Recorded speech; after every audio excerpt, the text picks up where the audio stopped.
I'm noticing people having a hard time understanding the purpose of tariffs, so I'm going to explain them to you in the context of the President McKinley, President Roosevelt, Teddy Roosevelt justification for tariffs. I'm going to try to make this quick, get you in, get you out, get you a little persuasion so that you can better communicate things to people in your life.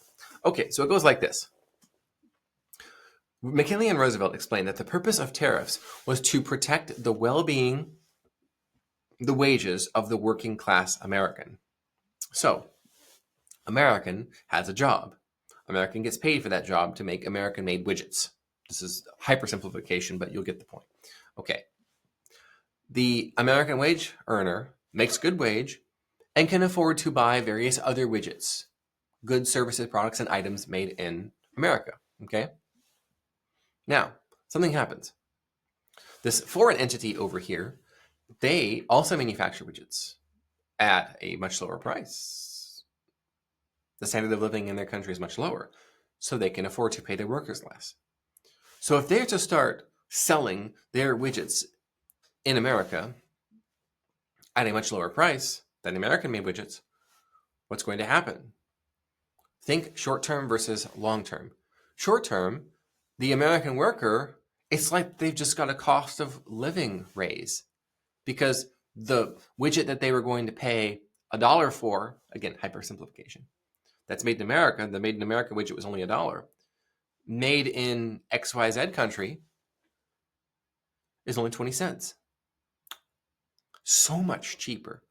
So it's like, and the more goods that are made in other countries, the higher the cost of living increase.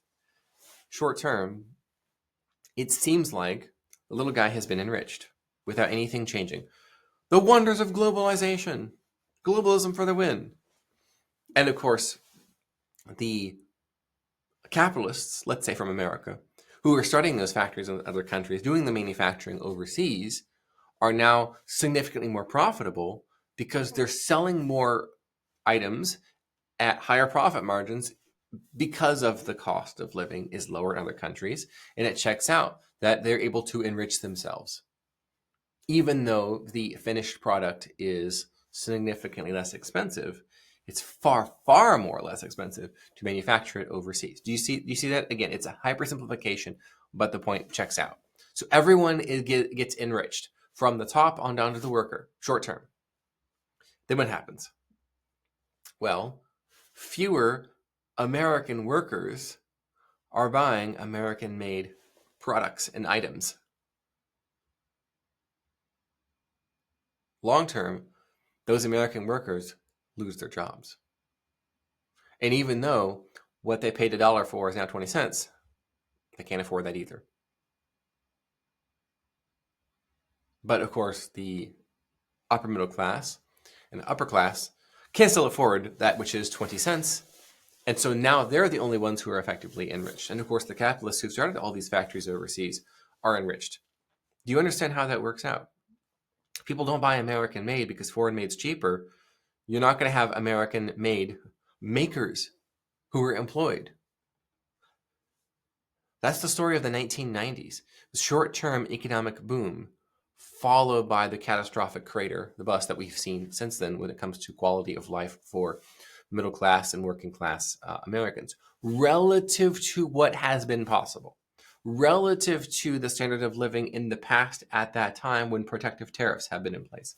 The purpose of the tariffs is to make it more expensive to sell your cheaply made, non-American made product in America.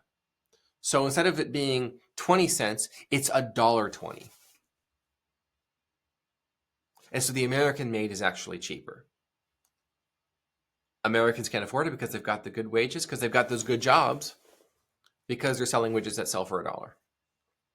And everything collapses without the protective tariffs in place. This is why Roosevelt and McKinley said over and over and over, economic prosperity comes for the most people in the presence of protective tariffs, specifically protective tariffs that are designed to be protective and to protect. Understand? Tariffs are classically masculine, which is why Donald Trump and others are engaging in them. And feminine and or rather effeminate administrations have, and politicians and influencers have rejected them. Tariffs work because they protect those who are worth protecting, those who need our protection. There's nothing more masculine in 2025 than tariffs.